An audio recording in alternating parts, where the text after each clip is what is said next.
Imagine if you were told that somebody you know very well had suffered a heart attack and subsequently suffered a stroke.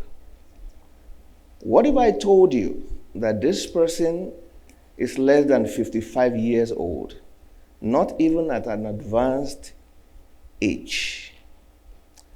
This patient is has been full of life, never had a problem, except maybe flu, common cold. The doctors told the family and the patient that the entire problem could have been averted if he knew he had always had high blood pressure. How do you solve this problem? First, we need to know that as primary care providers, we have been trained to recognize cardiovascular risk factors. High blood pressure tops the list, just like was just mentioned, of the risk factors for cardiovascular events. But why was this hypothetical patient a victim? We have patients on our panels that barely see us, barely talk to us. So how can we recognize what we do not see? I am advocating a system, a strategy to implement specific, achievable, and relatively inexpensive measures to do this. This is from a community-based outpatient clinic. And what I want to bring up here is there are multiple factors, like I have explained, that could impede progress in preventing cardiovascular risk events. So we have challenges. The challenge is the patients that have access to the doctors, to the physicians, versus those who don't. The differential is called outliers. The patients that you cannot have a matrix on. So we looked at a community-based outpatient clinic of 12,000 patients, 12 panels, meaning that there were 12 doctors in charge of all these patients. For a change, we decided to increase the frequency of monitoring these outliers, at least for compliance.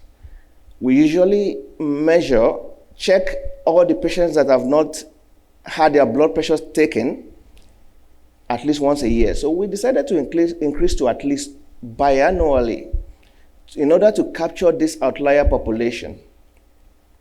The method we used was simple. We did not increase anyone's workload. Everyone was acting within the capacity of their job function. And what is the secret sauce? What is the main ingredient? Performance measure. How did I get 12 doctors taking care of 12,000 patients to cooperate? Our fiscal goal for performance measure is blood pressure less than 140/90 for every patient. And physicians receive performance incentives if they are able to meet this goal. So this was an incentive for them to cooperate. We brought in a team and created an outline of how we're going to query the database place a recall on patients, monitor the patients who have screened positive for being outliers, refer for physician evaluation if needed, control the blood pressure, send them back to the regular queue. I'm just going to quickly show you this nice graph over here. It's the method we use. It's how, this is the result of meetings on meetings, upon meetings. This is the result of presentations, several segments of PowerPoints to convince individuals, stakeholders to join the team. So, in collaboration, we used the metrics from our statistician to place recalls. And those patients were followed up. We were able to implement aggressive control measures on patients that were identified, similar to my opening statement. Let me go back on this result. What we found out initially was that on the initial data, starting in November, December of 2021, there were a lot of patients that did not meet goal. That means that puts everyone in trouble. It puts the patients in trouble. It puts the physicians in trouble because they're not meeting their fiscal year goals.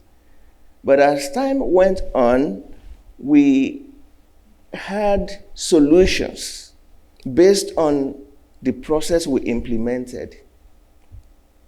I'll show you this graph. Look at this trend from December to August.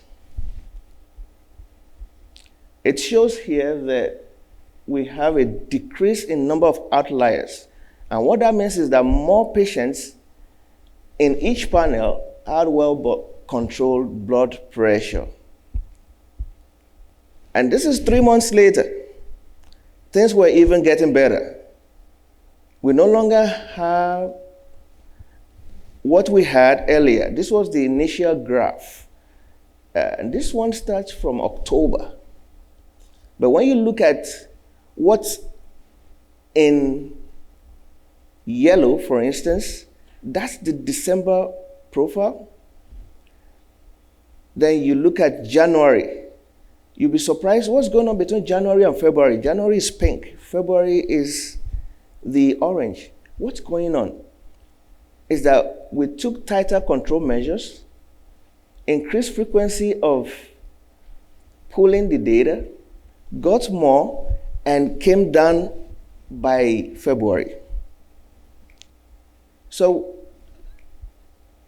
what did we achieve? We achieved tighter blood pressure control without actually having to see more patients. Remember, this is one possible potential impediment to this project. So there was no increased workload, but at the same time, during the process, we did not want to increase the burden on the nurses as well. And so, in order to capture the most important group, we used a pilot study process that reviewed 500 charts.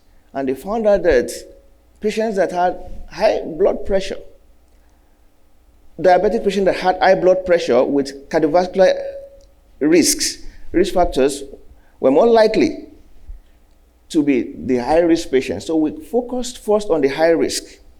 And this was acceptable to the nursing staff. It enabled better collaboration with everyone. We have a couple of items, a couple of limitations that could have changed the data. And part of it is, how do we know the trend in blood pressure. Some of our patients from the VA have other doctors. Most of them are over 65. They also have Medicare. Some of them have private insurances. There is no data sharing with urgent care centers and emergency rooms, for instance. However, in spite of all this, there is a reason, a clear reason, to believe that this process improvement project worked, and it's also an impetus to seek a way to replicate this in other small segment clinics, such as CVS minor clinics, for instance. We had two key results. One was that the physicians in the practices were happier because they had better performance. I was unable to get a survey, but I had access to performance reviews. And most people met and exceeded the measures. The other is from the Office of Business Development. We had news that over this 3 months period, over the initial 3 months, we saved $1.3 million across division. So what would before I say my next point, let me let you know that the percentage, the ratio of male to female in the VA population where this was based is about 9-1. However, this did not affect the data. Here, I want you to look at the middle, the orange versus blue. 3 months later, no change. Does anyone have any question?